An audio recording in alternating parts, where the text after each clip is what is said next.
Hello friend, हमारी आज की कहानी है बुढ़ापे का दर्द।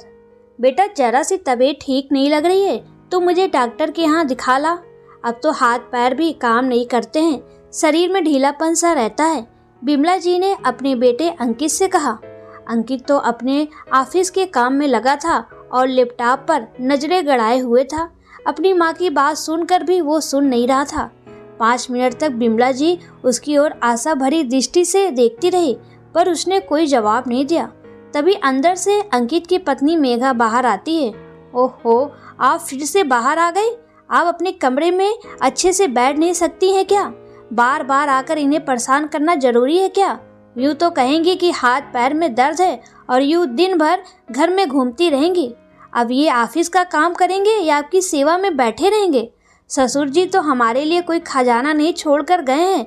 अब इनकी कमाई से ही घर चलता है, तो इन्हें चैन से काम करने दो। मेघा का गुस्सा देखकर बिमला जी अंदर अपने कमरे में आकर लेट गई। अब दर्द के मारे नींद भी नहीं आती है। एक तो दर्द, उस पर बुढ़ापे का शरीर, नींद आंखों से गायब हो रही थी। अंकित सुबह भी जल्दबाजी में रहता है और शाम को आते ही लैपटॉप में लग जाता है। आखिर अपनी पीड़ा किससे कहूँ? जब बेटे को ही फुर्सत नहीं है तो बहू से क्या उम्मीद करूँ?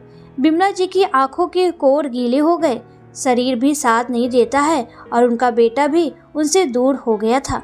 उसे अपनी बूढ़ी माँ की जरा भी परवाह नहीं थी। वो अपने ऑफिस, घर, बच्चों की दुनिया में ही व्यस्त रहता था। माँ तो उसकी दुनिया में आती ही नहीं थी। अगली सुबह बिमला जी बिस्तर से नहीं उठी, दर्द से करारती रही। सुबह के 10 बज गए, पर किसी ने चाय पानी की नहीं पूछा। आज तो रविवार था, सभी देर तक सोते हैं, पर 8 बजे तक तो उठ ही जाते हैं। बिमला जी धीरे धीरे हिम्मत करके उठी और फिर कमरे के बाहर गई तो देखा अंकित अपने बच्चों और पत्नी के साथ समोसे जलेबी का नाश्ता कर रहा था, पर किसी ने उन्हें खाने के लिए पूछा तक नहीं। बिमला जी रसोई में गई और पानी लेने लगी तो वही फ्रिज का पानी था। इतनी गर्मी में बोतल का पानी भी गर्म ही आता है। वो फ्रिज का पानी पीती नहीं है और बोतल के पानी से प्यास बुझती नहीं है। कितनी बार कहा है गर्मी में मटकी लेकर आ जा ताकि ठंडा पानी पी सकूं, पर बहू को घर में मटकी रखना झंझट का काम लगता है। बुढ़ापे में बेटे बहू ने पानी के लिए तरसा दिया। एक बार उन्होंने टोक दिया तो मेघा बोली, मम्मी जी, हमारे साथ रहना है तो अपने नखरे छोड़ दीजिए। आजकल सब फ्रिज का ही पानी पीते हैं, फिर मटकी रखो तो पूरे रसोई की शान खराब हो जाएगी। अब पानी ही तो पीना है, वो चाहे मटकी का पियो या बोतल का, क्या फर्क पड़ता है। वो पानी लेकर बाहर आ गई और फिर से अंकित से बोली, अंकित, मुझे डॉक्टर को दिखा दे, तबीयत सही नहीं लग रही है। ये सुनते ही अंकित भड़क गया और गुस्से से चिल्लाने लगा, ये क्या एक ही रट लगा रखी है? आखिर बुढ़ापे का शरीर है, ये छोटे बड़े दर्द तो लगे ही रहते हैं। अब इसका मतलब ये थोड़ी है कि मैं आपको डॉक्टर के यहाँ ही ले जाता फिरूंगा। अब डॉक्टर की फीस भी कितनी महंगी है। देखने से पहले तो 100 तरह के टेस्ट लिख देगा, वो कराओ, फिर दुनिया भर की दवाई लिख देगा। अब थोड़ा सहन करना भी सीखो, घर का खाना खा रही हो, और क्या चाहिए। बिमला जी इतना गुस्सा देकर सहम गई, फिर बोली, ठीक है बहू, मुझे बादाम और खसखस का दूध बना दे, थोड़ी शरीर में ताकत आएगी तो चल फिर लूँगी। मेघा ने अजीब सा मुँह बनाया, ये लो, हम तो कभी एक बादाम भी मुँह में नहीं रखते हैं। बादाम कितनी महंगी आती है। अब इस महंगाई में बच्चों को पढ़ाएं या सारे पैसे आपके दूध और बादाम पर खर्च कर दें? आपकी तो उम्र निकल गई है, पर हमें तो अपनी ज़िंदगी जीनी है और बच्चों का भी करियर बनाना है। ठीक है बहू, तो कुछ खाने को दे दे, सुबह से कुछ खाया नहीं है। मेघा अंदर रसोई में गई और रात की बची रोटी और साथ में अचार लाकर दे दिया। बिमला जी चुपचाप कमरे में आ गई और उसके छोटे छोटे टुकड़े करके उन्हें धीरे धीरे खाने लगी। खाते वक्त उनकी आंखें भर आई, क्योंकि उन्होंने कभी इस तरह खाना नहीं खाया था।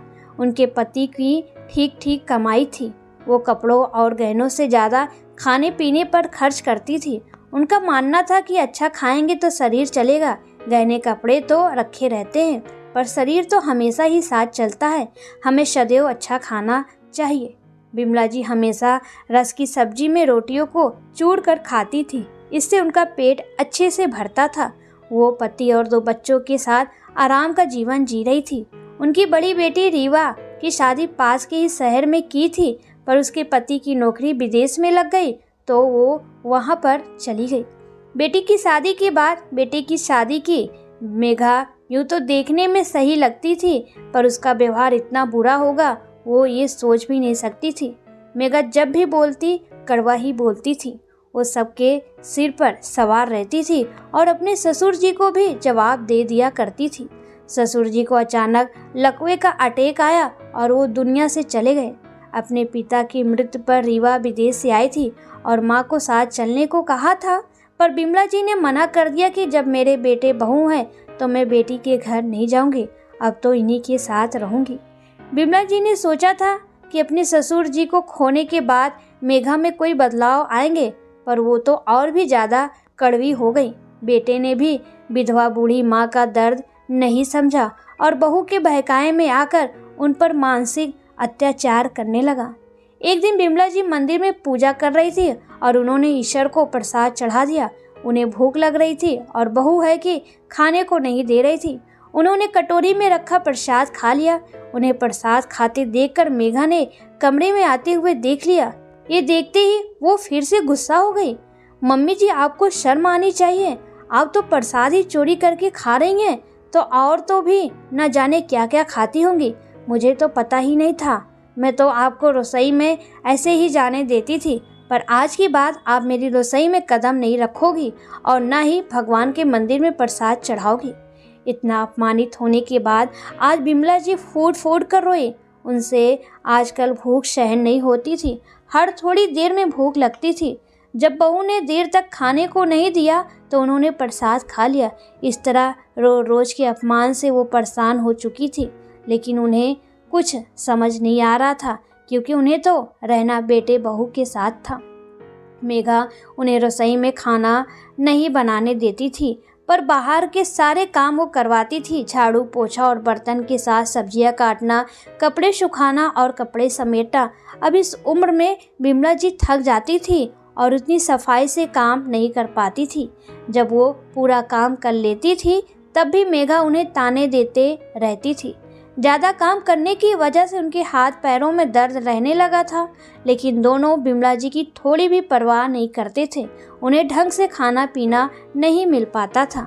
अंकित और मेघा दोनों अपनी ही दुनिया में व्यस्त रहते थे। घर में बिमला जी के होने ना होने से उन्हें कुछ फर्क नहीं पड़ता है। बिमला जी घर में पड़े पुराने सामान की तरह थी, जिसकी कोई कदर नहीं थी। दोनों अपने बच्चों की हर इच्छा को पूरी करते थे, पर बिमला जी की ज़रूरतों की भी उपेक्षा कर देते थे। बिमला जी का चश्मा टूट गया था। वो महीनों से टूटे चश्मे से काम चला रही थी, पर अंकित ने नया चश्मा बनाकर नहीं दिया। उनकी साड़ियाँ पुरानी हो गई थी, चप्पलें भी घिस गई थी। वो इन सब खर्चों के लिए पूरी तरह से बेटे बहू पर निर्भर थी, क्योंकि पति की कोई पेंशन नहीं मिलती थी। इसी बीच बिमला जी की छोटी बहन ने घर में पूजा रखवाई और उन्हें आने का न्योता दिया। उनका भी जाने का मन था, क्योंकि घर में उन्हें घुटन महसूस होती थी।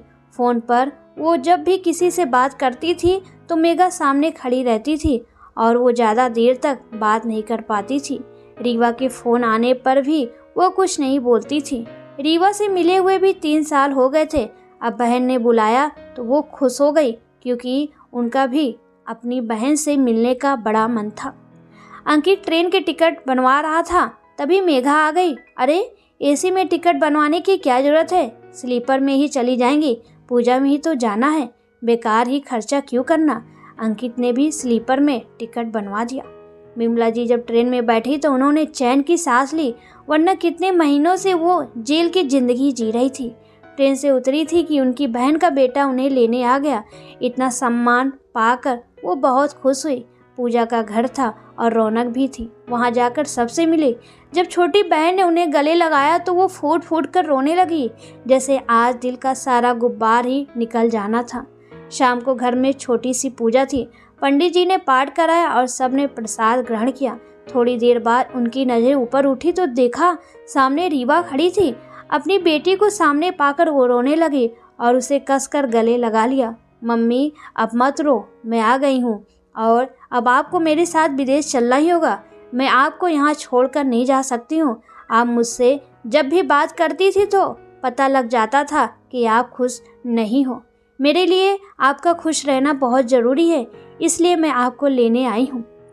रीवा की बात सुनकर बिमला जी बोली, लेकिन ऐसे कैसे अचानक तू यहाँ आ गई?